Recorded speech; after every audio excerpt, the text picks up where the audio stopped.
Assalamualaikum warahmatullahi taala wabarakatuh. Selamat berjumpa kembali sahabat dengan saya Sniper Ngesot. Salam satu hobi, salam satu laras, salam sok ngorsot. Semoga pada kesempatan kali ini kita tetap diberikan kesehatan, rezeki yang melimpah dan juga halal, agar kita bisa tetap beribadah dan juga bisa beraktivitas dengan baik sahabat. Pada kesempatan kali ini saya akan membahas tentang sistem trigger pada senapan bullpup. Jika ingin membuat sendiri sahabat, saya akan menawarkan 3 teknik pembuatan trigger senapan bullpup, tapi dengan indikasi-indikasi yang membuat kelemahan dan kelemahan-kelemahannya sahabat.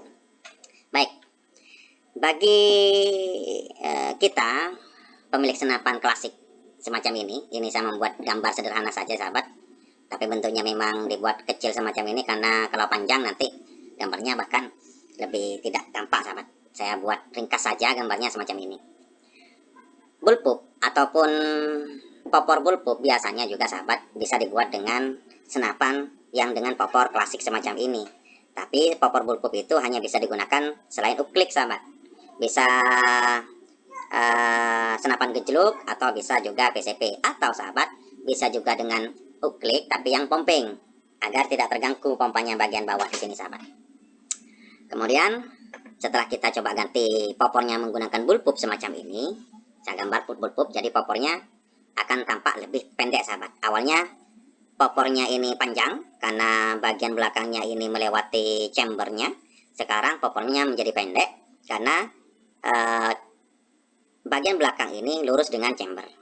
Jadi dengan bentuk senapan semacam ini diharap bisa lebih praktis di bawahnya tanpa merubah komponen-komponen yang ada pada senapannya. Ukuran larasnya tetap, ukuran tabungnya tetap, cuma nanti popornya saja yang dirubah sahabat.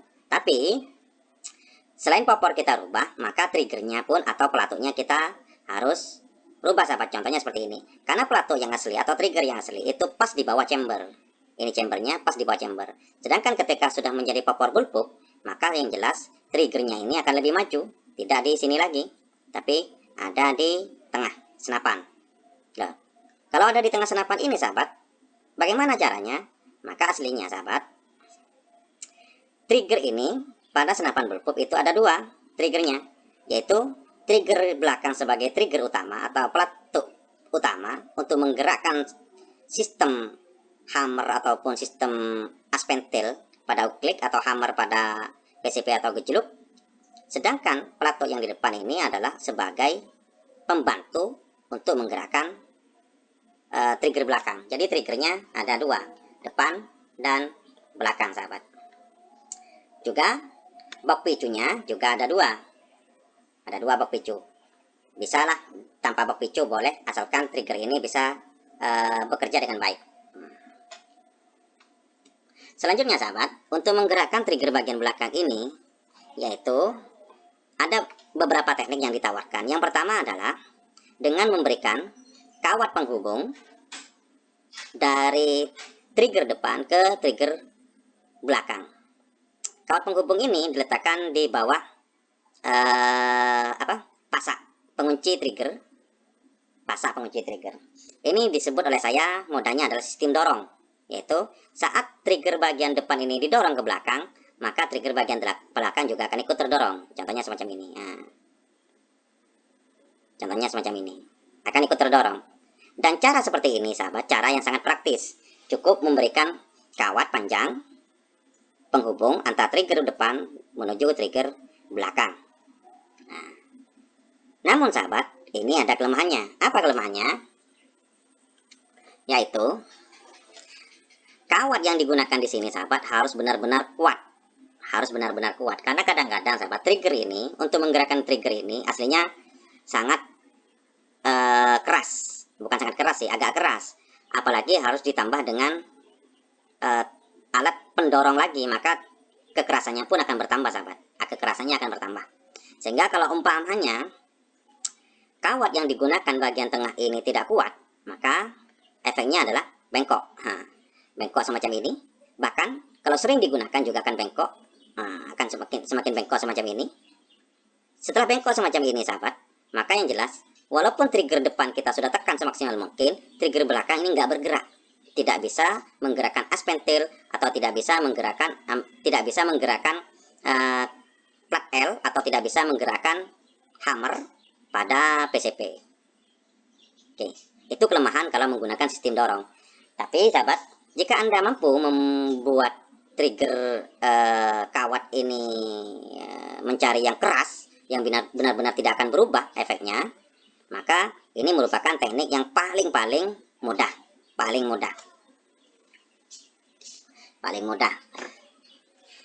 Sistem yang kedua yaitu saya sebut dengan sistem tarik. Sistem tarik gimana? Yaitu kawat penyambung penggerak ini diletakkan di atas pasak, kemudian ditambah lagi dengan alat penggerak, lagi, baik diletakkan di depan sini ataupun diletakkan di samping sini atau diletakkan di mana alat penggerak ini. Dimaksudkan adalah saat trigger ini digerakkan ke belakang, maka ini akan tertarik, ini akan mundur ke belakang, menekan picu bagian belakang ini agar mundur juga ke belakang. Nah, seperti ini tujuannya.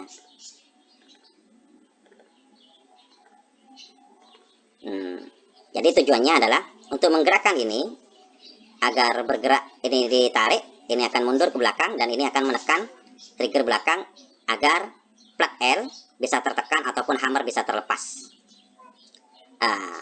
Sistem semacam ini sahabat, ini sangat enak. Kenapa?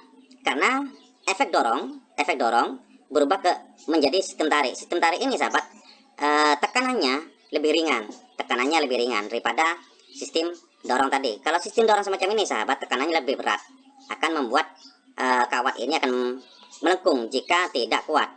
Kalau sistem tarik ini sistemnya lebih ringan karena sistem tarik. Namun sahabat, efeknya apa? Karena menggunakan sistem tarik semacam ini banyak komponen atau bahkan harus melalui samping kawatnya ini, biasanya sahabat, sistem ini komponen-komponen tambahan yang ada di sini ini kadang-kadang tergesek kepada popor. Jika cuakannya itu tidak rapi, maka tergesek akan popor, maka tidak akan bergerak juga. Maka efeknya pun tidak enak karena tergesek dengan popor. Sistem yang ketiga adalah, saya jelaskan, menggunakan kabel rem. Saya pernah melihat sebuah tayangan teman bediler juga sahabat, yaitu menggunakan kabel rem. Yaitu di sini kabel rem sahabat, kabel rem yang mana kemudian di sini dikasih plat besi untuk menahan bungkus kabel. Ini bungkus kabelnya, dan di sini plat besi juga untuk menahan bungkus kabel, dan ini adalah kabelnya. Ini kabelnya. Sehingga saat kabel ini ditarik, maka ini akan pasti tertarik ke belakang. Maka pasti trigger ini juga akan bergerak ke belakang, ditarik. Nah, seperti ini. Akan tertarik. Sistem semacam ini sahabat sama dengan sistem tarik, tapi alat yang digunakan menggunakan kabel rem. Dan ini sangat untuk mengatasi terhimpitnya komponen-komponen ini, komponen-komponen tambahan terhimpit ke popor, maka menggunakan kabel rem ini lebih enak sahabat. Sehingga walaupun kabel ini terhimpit oleh popor, ini tidak akan menghalang isi kabel di dalamnya ini untuk tidak bergerak, karena yang terhimpit hanya bungkus kabelnya saja, sedangkan kabelnya aman. Namun sahabat, pada sistem ini juga masalahnya adalah saat membengkokkan kabel ke dalam coakan trigger ini, kalau tidak rapi juga akan tergesek ke dalam popor. Mungkin itu saja beberapa tawaran sistem trigger pada senapan bullpup. Semua sahabat yang ada di sini, baik sistem dorong, sistem tarik, atau menggunakan kabel rem, itu semuanya bisa digunakan dan bisa bekerja dengan maksimal, asalkan kita bisa membuatnya dengan rapi. Jadi silakan sahabat bisa berkreasi sendiri di rumah untuk membuat senapan kita menjadi bullpup dengan membuat sistem trigger sendiri di rumah. Terima kasih. Assalamualaikum warahmatullahi taala wabarakatuh.